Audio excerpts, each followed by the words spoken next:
ഹേ all, നമ്മളിന്ന് ഉണ്ടാക്കാൻ പോണത് ഉണക്ക ചെമ്മീൻ ചതച്ചതാണ്. ഭയങ്കര ഈസി ആയിട്ടുള്ളൊരു റെസിപ്പിയാണ്. ഫസ്റ്റ് നമ്മൾ പാൻ ചൂടാക്കി അതിലേക്ക് വെളിച്ചെണ്ണ ഒഴിക്കുക. വെളിച്ചെണ്ണ ഒന്ന് ചൂടായി വരുമ്പോൾ ക്ലീൻ ചെയ്ത് വെച്ചിരിക്കുന്ന ഉണക്ക ചെമ്മീൻ ആഡ് ചെയ്യുക.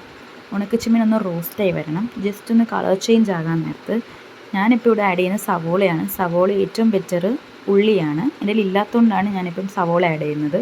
നമ്മൾ സവോളയും കുറച്ച് കറിവേപ്പിലയും ഒരു കഷ്ണം പുളിയും കൂടി ഇട്ട് അതും ഒന്ന് മിക്സാക്കി ജസ്റ്റ് ഒന്ന് വാട്ടിയെടുക്കുക. ഒത്തിരി വാടരുത്, ജസ്റ്റ് ഒന്ന് റോസ്റ്റ് ചെയ്തെടുക്കുക. നല്ലോണം റോസ്റ്റ് ചെയ്യണം. എന്നിട്ട് അതൊന്ന് റോസ്റ്റായി വരാൻ നേരത്ത് നമ്മൾ അതിൻ്റെ അകത്തേക്ക് ആവശ്യത്തിനുള്ള ഉപ്പും മുളക് പൊടിയിൽ ഏറ്റവും ബെറ്റർ ചതച്ച മുളകാണ്. മുളക് പൊടിയും കൂടി ഇട്ട് നല്ലോണം ഒന്ന് മൂപ്പിച്ചെടുക്കുക. ഇത് ഭയങ്കര ഈസി ആയിട്ടുള്ളൊരു റെസിപ്പിയാണ്. അതുമല്ല ഇത് കഴിക്കാനും ഭയങ്കര ടേസ്റ്റാണ്.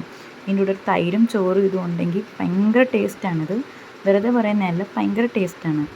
അപ്പം ഇതൊന്ന് ചൂടായി ഒന്ന് ഗ്യാസ് ഓഫ് ചെയ്തിട്ട് നമ്മൾ മിക്സിയിലൊന്ന് ഗ്രൈൻഡ് ചെയ്തെടുക്കുക. അപ്പം വേണമെങ്കിൽ കുറച്ചും കൂടെ വെളിച്ചെണ്ണ ചേർക്കാം, ഇല്ലെങ്കിലും കുഴപ്പം.